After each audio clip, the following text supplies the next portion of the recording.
और अब ब्लैकमेल करने वालों पर नज़र। जी हाँ, इतने अस्पताल चल रहे हैं, उन अस्पतालों में क्या काम हो रहा है, क्योंकि वहाँ से सबको इन ब्लैकमेल करने वालों को हफ्ता पहुँच रहा है। सीएमओ साहब आप नहीं देख रहे।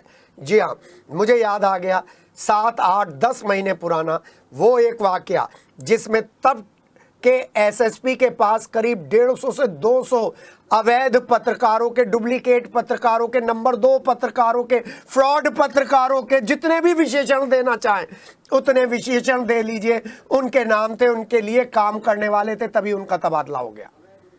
डीएम नए आए, एसएसपी साहब भी काफ़ी काम कर रहे हैं और डीआईजी साहब से तो बहुत उम्मीद है। क्या इन नंबर 2 के फ्रॉड पत्रकारों के खिलाफ भी आप काम करेंगे, जो मेडा के साथ मिलकर, जो नगर निगम के साथ मिलकर, जो स्वास्थ्य विभाग के साथ मिलकर, जो कैंटोनमेंट बोर्ड के साथ मिलकर, जो आवास विकास के साथ मिलकर, जो फूड डिपार्टमेंट के साथ मिलकर लगातार लोगों को ब्लैकमेल कर रहे हैं। जी हाँ, छोटे छोटे 2-2 पेज के अवैध तरीके से चल रहे अखबारों के जरिए ये लोग प्रेशर बनाते हैं। जी हाँ, जो व्यापार संघ के अध्यक्ष है ना सुनील दुआ, उन्होंने ऐसे पत्रकारों के खिलाफ एक तहरीर दी थी सदर थाने में, लेकिन तब भी कोई कार्रवाई नहीं हुई। अब जो शहर के प्रमुख प्रतिष्ठान हैं, जो बहुत अच्छे तरीके से काम करते हैं, जो शहर की नाक हैं, उनके खिलाफ ये छोटे छोटे जो पत्रकार नहीं हैं, ब्लैकमेलर हैं, वो जाकर उनको ब्लैकमेल करते हैं। जी हाँ, शास्त्री नगर के सेंट्रल मार्केट में ऐसे लोगों की भरमार है, ऐसे लोगों की भरमार है। बेगमपुल और सदर इलाके में ऐसे लोगों की भरमार है, शास्त्री नगर में ऐसे लोगों की भरमार है, गंगानगर में ऐसे लोगों की भरमार है, लिसाड़ी गेट में ऐसे लोगों की भरमार है। कहाँ पर? थाना दिल्ली गेट में।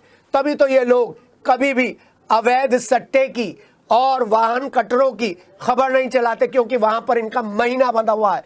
प्रदीप नाम का जो दिल्ली गेट में सट्टेबाज है, वो तो खुलेआम कहता है कि खाकी और कलम वाले और माइक वाले मेरे पेरोल पर हैं, उन सबको मैंने महीना बांध रखा है। इसलिए सिटी हलचल ने मुहिम उठा रखी है इन सब पत्रकारों के खिलाफ जो लोगों को ब्लैकमेल करते हैं।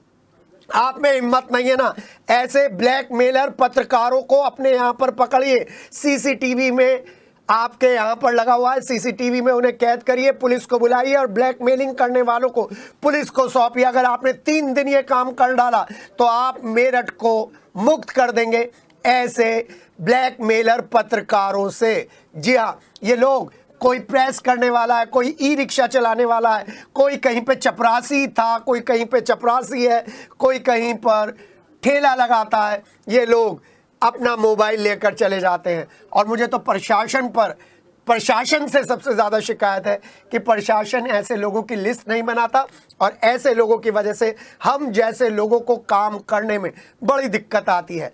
कभी आपने देखा है बुढ़ाना गेट पर ये जो डबल स्टार वाले और सिंगल स्टार वाले दरोगा बैठे रहते हैं, ये किस तरीके से उगाई करते हैं और पेड़ के नीचे बैठे रहते हैं वहाँ पर, लेकिन इनके फ़ोटो नहीं बनाते। हापुड़ अड्डे पर कभी भी सट्टेबाजों के साथ मिली भगत जो लोग करते हैं, उनके फ़ोटो और उनकी खबरें नहीं आती। क्यों नहीं आती? क्योंकि इन सब के महीने सेट हैं।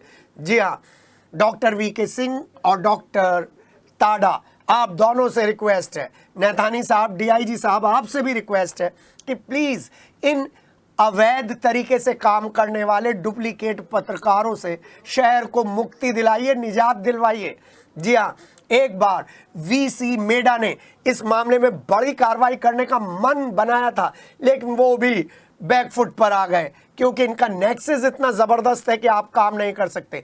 ये बड़े बड़े पत्रकार तो ऐसी गाड़ियों में घूमते हैं, इनकी गाड़ियों को देखकर, मोटरसाइकिल को देखकर, चौपहिया वाहनों को देखकर आप ये समझेंगे कि इनकी कमाई कहाँ से आती है। कमाई आती है 3-4 इन जगहों से जो मैंने आपको बताया। कमाई आती है राशन की दुकानों से। ये राशन की दुकानों के ब्लैकमेलर्स के साथ मिले हुए हैं। इसलिए डीएम साहब, आपसे रिक्वेस्ट है कि ऐसे अवैध रूप से उगाही करने वाले लोगों से, ब्लैकमेलर पत्रकारों से इस शहर को निजात दिलाइए। वहीं जनप्रतिनिधियों से भी हमारी रिक्वेस्ट है कि आपके यहाँ पर एलआईयू यूनिट है, पुलिस से भी हमारी रिक्वेस्ट है, आपके यहाँ पर भी एलआईयू यूनिट है। ऐसे एलआईयू के जो पुलिसकर्मी हैं वो सब पत्रकारों का बायोडेटा बनाइए और देखिए कि वो लोग कहां से कमाई कर रहे हैं, कैसे कमाई कर रहे हैं, उनके अखबार कितने छप रहे हैं, फिर कार्रवाई करिए। ये योगी सरकार है। योगी सरकार में भ्रष्टाचार के खिलाफ तो काम होना चाहिए, करप्शन के खिलाफ तो काम होना चाहिए। आप काम नहीं कर रहे हैं, हमें डिस्कशन करना पड़ रहा है, हम डिस्कशन करते रहेंगे। लेकिन ये बात तय है कि बहुत ही जल्द इन लोगों के खिलाफ मुहिम सिटी हलचल चलाएगा। फिलहाल संडे स्पेशल में दीजिए इजाज़त, नमस्कार।